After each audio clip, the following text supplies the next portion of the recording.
All right, so it's the day after, and I would consider this site complete for now. The rest is going to be installed in the engine bay. I don't want to put way too much stuff here, but what's left is the tube for the dipstick, the oil pressure switch for the anti-run-on valve, and here the fitting for the line for the oil pressure sensor, the ignition coil, the pedestal for the alternator, and of course the distributor. But all this I can do in the engine bay when it is installed. So let's move to the front and install this cover, the water pump, and then we have to run this line here, you know, for the fuel. And we're expecting spark plugs to come today. I ordered them. Here we are done. We can close it at the end. I can put the cover just probably to keep it clean. And on the other side we don't have much stuff. We have only the engine mount. So okay, let me find this cover because I painted it and I don't even know where I put it, and start assembling the front end.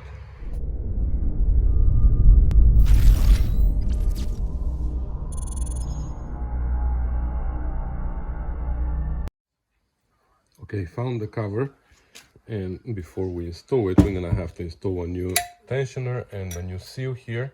And to change the tensioner, I'm not gonna keep you here, but I have to remove this split pin from underneath, remove this pin, put the new tensioner, put the pin back in, and install the bottom pin, which is like really tucked in there, but we're gonna figure it out.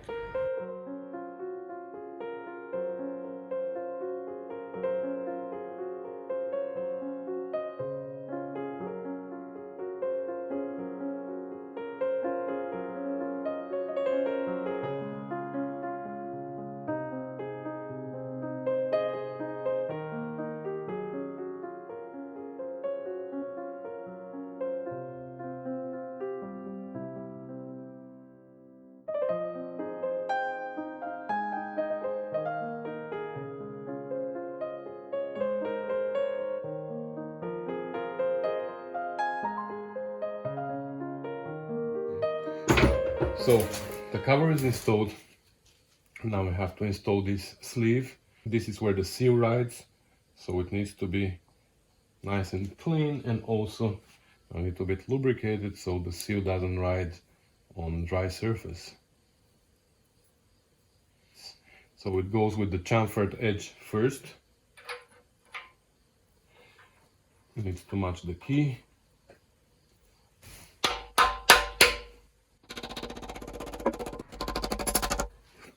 There you go. We can install our pulley.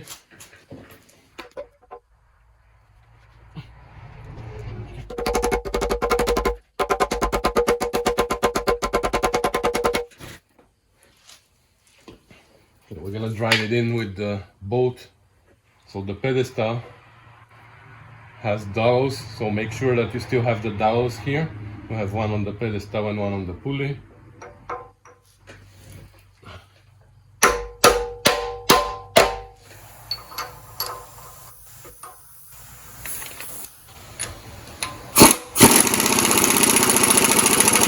This pulley is chipped a little bit, but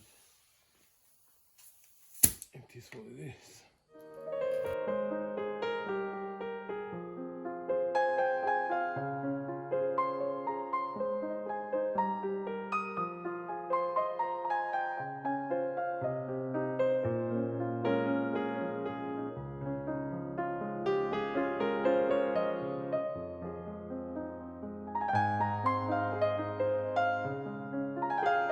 Alright, so the front end is assembled. I also painted and installed the distributor pedestal. The other side doesn't have much to be done. I only put the engine mount, and I think we're ready to take it off the stand now and join it with the transmission. Exciting! Oh, and by the way, for those of you who said that the longer studs need to be here and here for the lifting eyes, nope, they have nothing to do with them. You see, the lifting eye goes here and has nothing to do with this stud, and the rear one is here. Maybe for earlier TR6 there's something different, I don't know, but for this one that's how it is. Oh, by the way, we still need to install this. Let me install this before we take it off the stand. Done.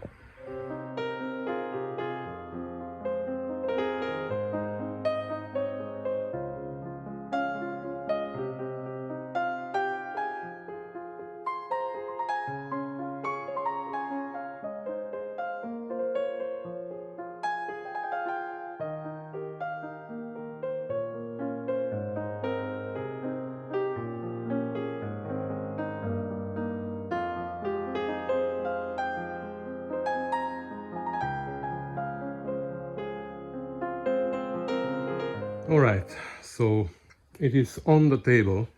I put it right above this 2x6 underneath, so it's pretty solid, but also the engine crane is still supporting it, so we should be fine. I never wanted to buy one of these, I don't know what they're called, balancer, engine balancer or whatever, but now because I'm gonna be, for the first time, I'm gonna be installing the transmission on the engine and the whole assembly is gonna go together in the car, I broke down and bought one of these. But as you can see, this makes my crane go way too high, so we will see for the final assembly we might shorten the chains so this part is at least as far down as it can go, and I don't know, we'll see how it's gonna work, because here right above where it is I have those lights hanging, even though they are on chains too, so they can be lifted up, but we will see how it goes. But for now we have to focus on the back here, so now we can finally install this plug, which is over there. So I'm just gonna leave it here so we don't forget, and then we can install the rear engine plate, the flywheel, the clutch, etc, etc. And soon we're gonna assemble them together with the transmission and we're gonna put them in the car.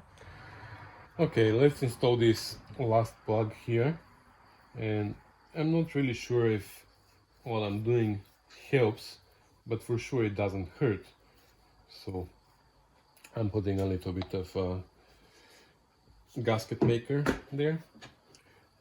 This is the plug, it's different than the other one, it's a dome plug, and for this I have a trick that I started doing recently because I had a problem with one of them on one engine, on the TR4 engine. You see how easy it goes, but we have a trick here to make it fit better.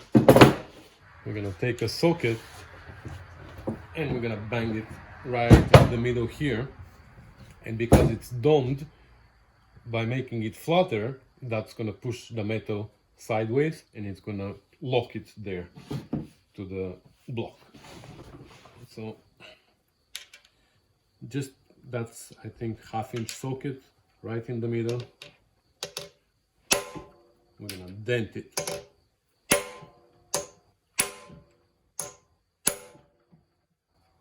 That's not right in the middle, but still.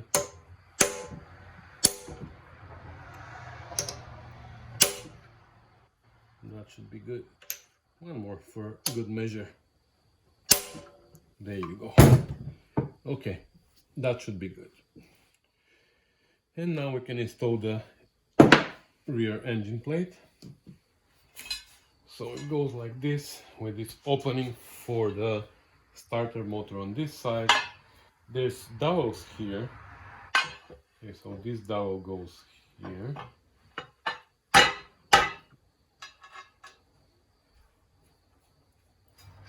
So we only put the inner row.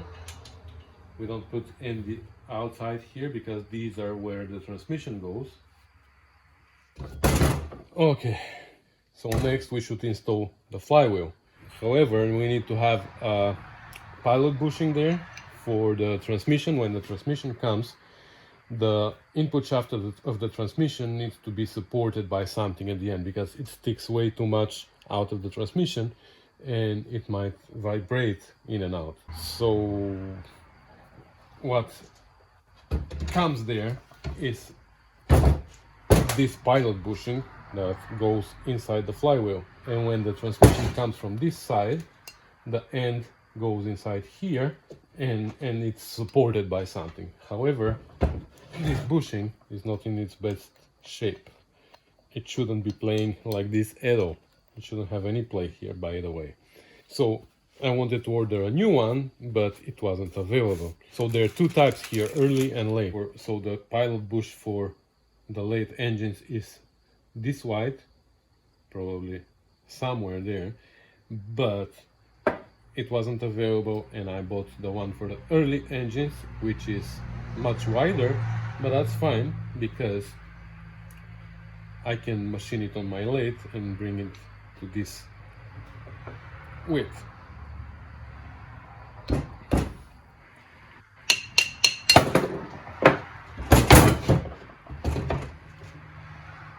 Yeah, because this is how much we need. I can actually make two.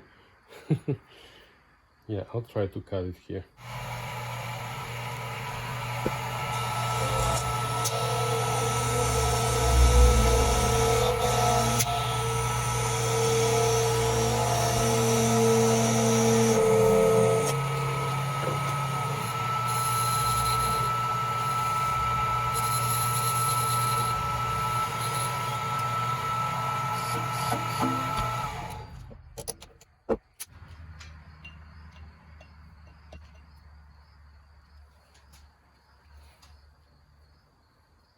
Okay, I'm gonna put a little bit of grease down there.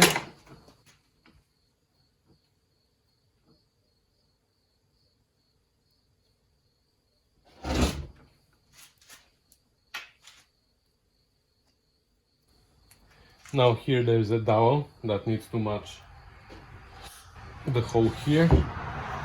Let me prepare the bolts.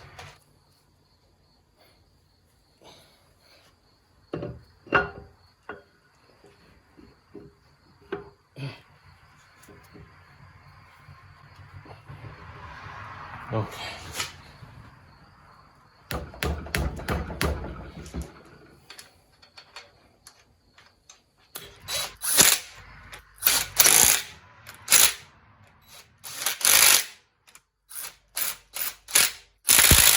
Here we're gonna torque this. So this is one of the parts that I always torque.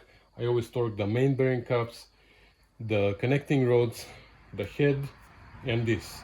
These are the four things that I always torque. Everything else, sometimes I'm being a little bit loose on. It's not so important, but these four things would need to be torqued like religiously. So let me see what the torque was here, and we're gonna see how we're gonna do that. So the torque spec here is 95 foot-pounds, and to prevent it from turning, I put my big breaker bar on this big bolt on the front, so I guess this is gonna be tightened to 95 as well. So there we go.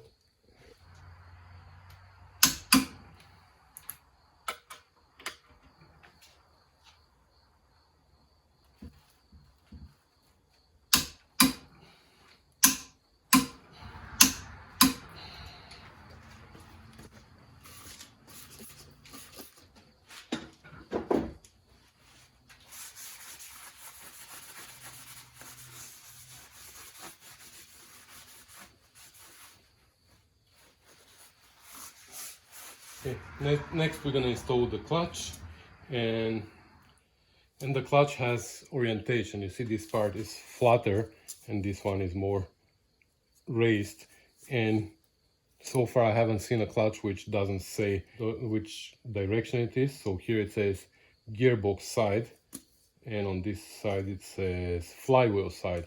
Normally I only see this sign, flywheel side. I've never seen this one before, but it's good to have both sides. I got this dummy shaft here, which mocks up a transmission input shaft. We're gonna go through the gearbox side.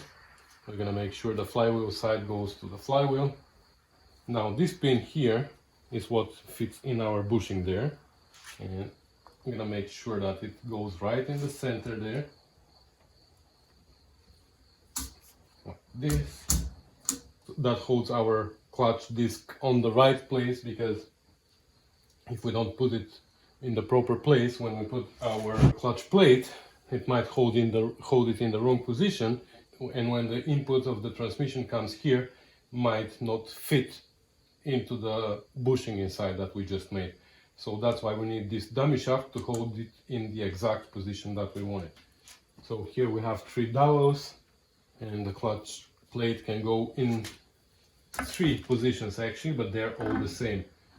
So the 3 positions are 120 degrees from each other. Doesn't matter which one of the 3 we choose. Trying to keep it even.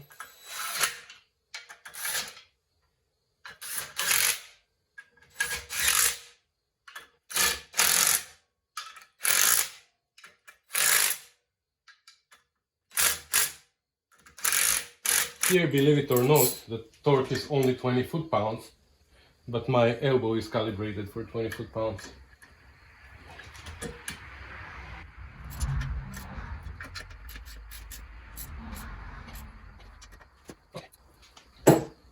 And now we can pull the dummy shaft out, and we're ready to install our transmission here.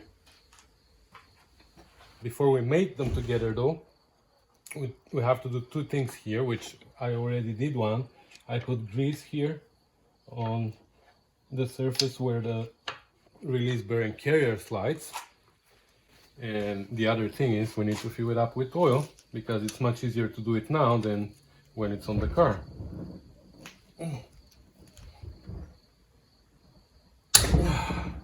So I know that it takes more or less 2 quarts, so I'm gonna do the first one like this.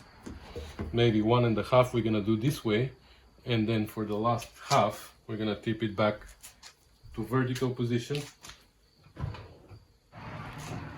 So as an oil, I got this MT90 by Redline. When it is overdrive transmission, I prefer to use non-detergent oil, but here I'm gonna use the MT90.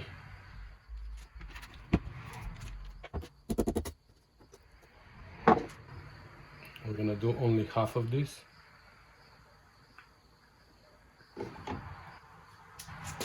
Okay, it's already overflowing, so that's how much it takes, 1.5 I guess. And now we are ready to join them.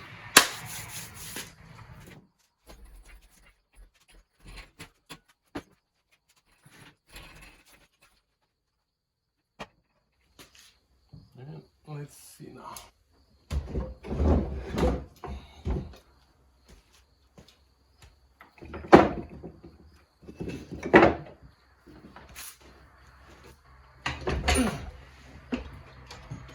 Okay. Now we only need to match the splines. They don't match. Oh, actually we did match them.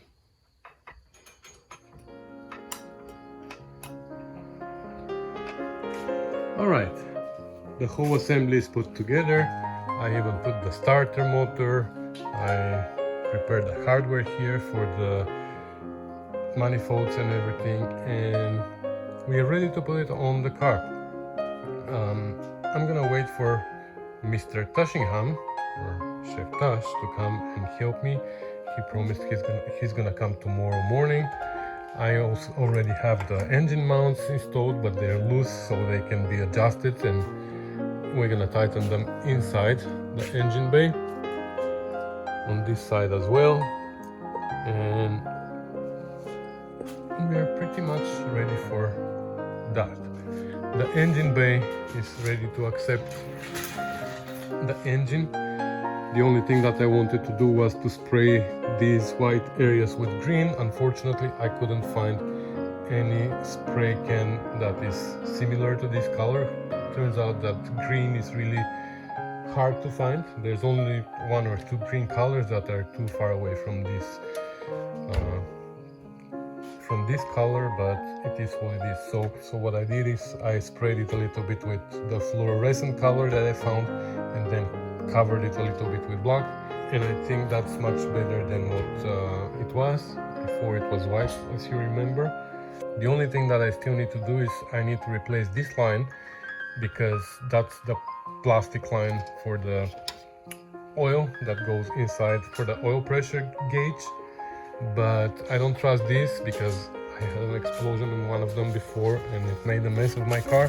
So I bought this steel braided one, so that's gonna go there. But I can do that later because that's where it comes off, that's where it comes out from, so I can do it no problem. And yeah, so I'm gonna leave it here for now, and tomorrow with David we're gonna start putting everything together.